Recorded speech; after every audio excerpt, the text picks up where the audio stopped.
Hello friends, ചെമ്പനീർ പൂവിൻ്റെ പുതിയൊരു എപ്പിസോഡിലേക്ക് എല്ലാവർക്കും സ്വാഗതം. ഇന്നത്തെ കിടുക്കാച്ച എപ്പിസോഡാണ് മക്കളെ, കാണാൻ മറക്കണ്ട. അങ്ങനെ നമ്മുടെ ചെറിയച്ഛനാണെങ്കിൽ രവിയുടെ കാല് പിടിക്കാൻ വേണ്ടി തന്നെ തീരുമാനിച്ചിരിക്കുകയാണ്.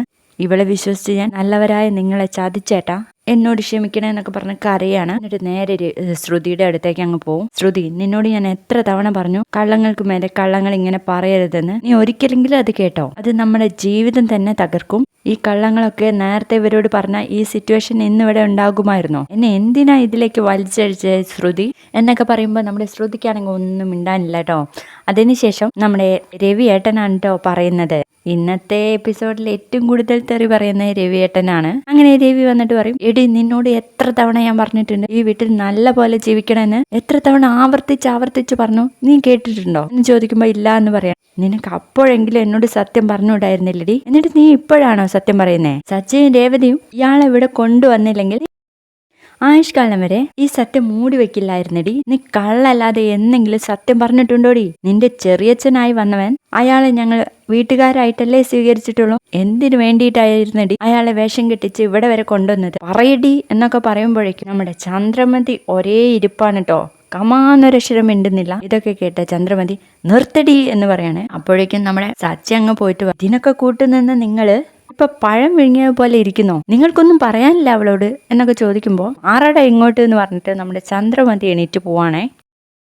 എടി ഇവിടെ വാടി, എവിടുന്ന് വരുന്നു? എന്താ നിന്റെ ഉദ്ദേശം? നീ സാധാരണ പെണ്ണല്ല എന്നൊക്കെ എനിക്കറിയാം. എന്താണ് നിന്റെ ഉദ്ദേശം എന്നൊക്കെ പറഞ്ഞ അടിയോടടിയാണ് ചന്ദ്ര ഒരു സോഫയിൽ നിന്ന് മറ്റൊരു സോഫയിലേക്ക് ഇടുന്നു. പ്ലീസ് ആന്റി എന്നെ അടിക്കല്ലേ എന്നൊക്കെ പറയുന്നുണ്ടെങ്കിലും നീ എത്ര കാലായിടി ഞങ്ങളെ ചതിച്ചിരിക്കുന്നു. ഇതൊക്കെ നാട്ടുകാരറിഞ്ഞാൽ എന്റെ മുഖത്ത് കാർക്കിച്ച് തുപ്പടി, എന്റെ വീട്ടിൽ നിന്ന് ഇറങ്ങിപ്പോടി എന്നൊക്കെ പറയുന്നു. അപ്പോഴേക്കും നമ്മുടെ ശ്രുതി പോയിട്ട് രവിയുടെ കാലങ്ങ് പിടിക്കാൻ, എന്നോട് ക്ഷമിക്കണം അങ്കിൾ എന്നൊക്കെ പറഞ്ഞിട്ട്, നിന്നോട് ഞാൻ എങ്ങനെ ക്ഷമിക്കാനടി? എന്റെ മകൻ നിൽക്കുന്ന നിൽപ്പ് കണ്ടില്ലേ? അവനെ നോക്കി ഞാൻ എങ്ങനെ നിന്നോട് ക്ഷമിക്കും? അവനെ എല്ലാരും പരിഹസിച്ച് ചിരിക്കാറുണ്ട്, പക്ഷെ നീ ചെയ്തത് കൂടിപ്പോയി. നിന്നെ അവൻ സ്നേഹിച്ചിട്ടല്ലേ ഉള്ളൂ എന്നൊക്കെ പറഞ്ഞു നിൽക്കുമ്പോഴും നമ്മുടെ ശ്രുതി ഓടി ചെന്ന് രേവതി ഒന്ന് പറയ് രേവതി എന്നൊക്കെ പറയുമ്പോഴേക്കും രവി അവിടെ വന്നിട്ട്, മാറി നിൽക്കടി, നിന്നോടല്ലേ പറഞ്ഞൊക്കെ പറഞ്ഞ് കൈ വിടിയിപ്പിക്കാണ് കേട്ടോ. അപ്പോഴേക്കും ചന്ദ്ര വന്നിട്ട്, ഇങ്ങോട്ട് വാടി, നിന്നെ എനിക്ക് ഒരു വിശ്വാസമില്ല, നിന്നെ കാണുന്നതേ എനിക്ക് അറപ്പാണ്. എന്റെ വീട്ടിൽ നിന്ന് ഇറങ്ങി പോകാനാ നിന്നോട് പറഞ്ഞതെന്ന് പറയുമ്പോൾ, ഞാൻ ഇറങ്ങി പോയില്ല ആന്റി, എന്നെ വിട് എന്ന് പറയുന്നുണ്ട്. നിന്നെ വിടാനോ?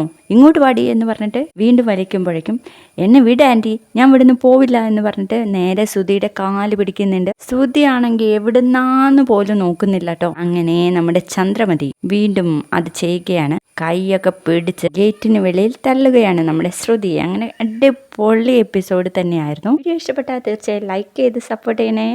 ബൈ.